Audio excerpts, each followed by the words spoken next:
In today's video, I'm going to teach you how to create place windows in Revit. By the end, you'll feel confident selecting the right view, activating the window tool, choosing a window type, and placing it accurately in your model. To begin, make sure you're looking at the wall clearly. Windows are easiest to place from a plan view, a section, or an elevation because you can see exactly where the opening should go. If you're in plan, zoom in so the target wall fills a comfortable portion of your screen. In an elevation or section, verify you're seeing the correct side of the building and that the level you want is visible. The goal is simple. Pick a view that gives you the clearest line of sight to the host wall. Next, head to the Architecture tab on the ribbon.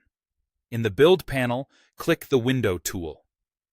Once it's active, Revit is expecting you to place a window into a wall.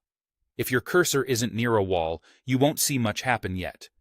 Move your cursor toward a wall, and you'll notice a live preview appear, showing how the window will sit when hosted. This preview helps you verify position and orientation before you commit.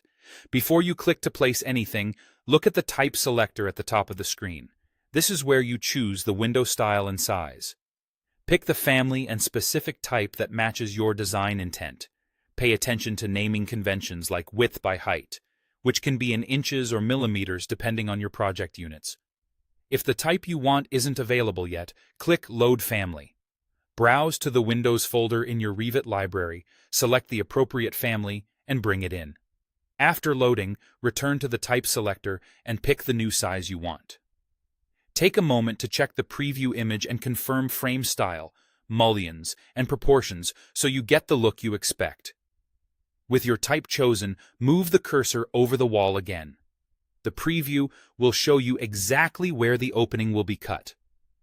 When you're satisfied with its position, click once to place the window.